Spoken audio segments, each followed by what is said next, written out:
So students of 8th class, in this video we shall learn civics chapter 3 judiciary. And let me tell you students, 7th chapter of history has been removed by the Decision Board of Education. So now we have only two chapters, 6th chapter of history and 3rd chapter of civics, that is judiciary. So let's begin. We have three types of government. In the beginning also I told you when we were studying first chapter of civics that we have government, three type of government, that is legislature which make law, executive which makes or implements law or carry on laws, and judiciary protects law. So legislature, prime minister and the council of minister, and the member of parliament make law, and prime minister and the council of minister and the president is executive which implements the law, and then the judges of supreme court and the high court, and the judicial complex, that is district courts, they protect the law. So while the legislature makes laws and the executive carries them out, it is the job of the judiciary to interpret or explain the meaning of these laws and to give punishment to the lawbreaker.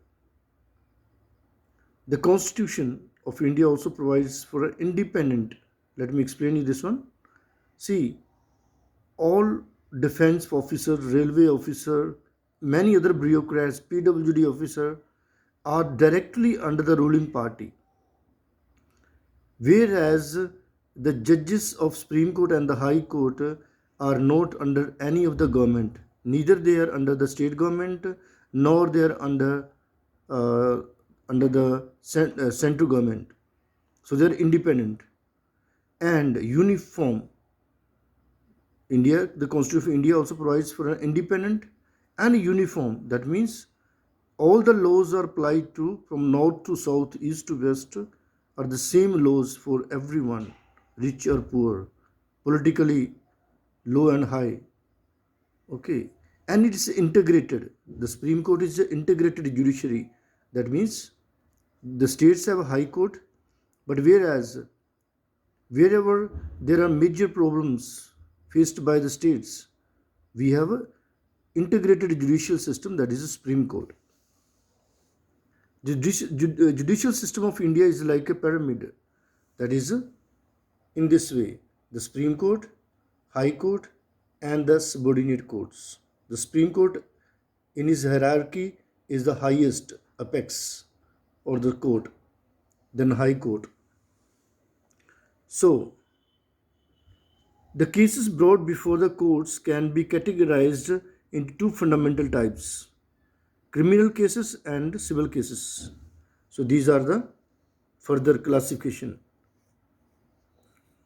So both are important, criminal cases and civil cases. So you go through, it's very easy.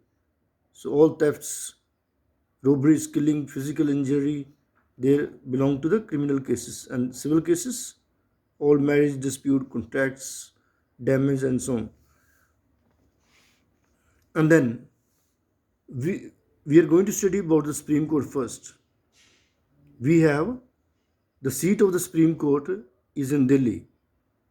Okay, it consists of Chief Justice and not more than 33 other judges. Okay, and timely the Parliament decides how many judges are needed for the country. The composition: Chief Justice is appointed by the President of India, and other judges are appointed by the President in consultation with the Chief Justice of the Supreme Court, and of course, the Prime Minister also. The Chief Justice and other judges of the Supreme Court hold office till they complete 65 years of age. So, no 5 years, no 6 years, till they complete the age of 65. The judges of Supreme Court can be removed by the President on two grounds. on two conditions: proved misbehavior and incapacity. That means if they go against the constitution or incapacity of their behavior. So these are the two. This is known as impeachment, the removal of the judges. Like similar like a president, I explained you. So in both the houses, two-third majority has to vote to remove the judges. So far only one judge has been removed in the history of India. Then, qualification of the judges: must be a citizen of India, a distinguished jurist, that means expert in law. He should have been a High Court judge for at least 5 years and advocate of High Court for at least 10 years. Now, what are the powers? Since in hierarchy it is the highest court, what power is must that we should know what are the powers of the Supreme Court. So, what are the jurisdiction? Actually, jurisdiction is what? It is a particular power. In this power, every court has to decide and use their power. That is a limitation. So, they have to remain under limitation and use their power. So, first one is original jurisdiction. That means originally cases go to Supreme Court.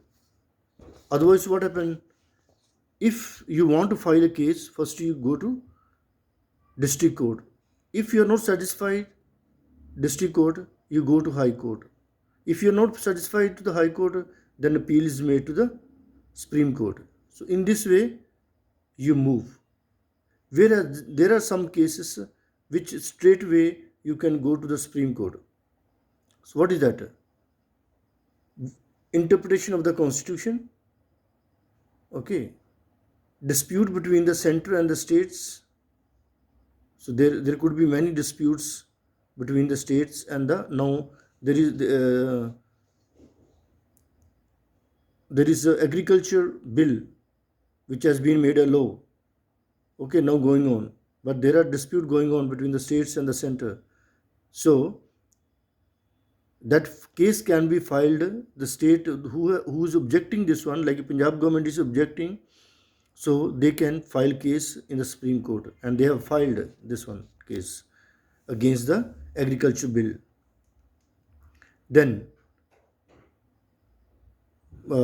if your fundamental rights are denied, then also you can go to the Supreme Court directly. Then second one is appellate jurisdiction. That is a appeal made to the Supreme Court. Under appellate jurisdiction, the Supreme Court can only hear a case after it has gone through the judicial hierarchy first. That is the district court and the High Court. The cases include criminal cases and civil cases. Approach can be made to the Supreme Court only by special leave. That means certificate is given by the High Court. If you want to go to the Supreme Court, particular case can be carried. That is civil cases and criminal cases. Okay, so that is appellate jurisdiction. So these are the main original jurisdiction and appellate jurisdiction. The administrative functions we shall study in the next part. Okay.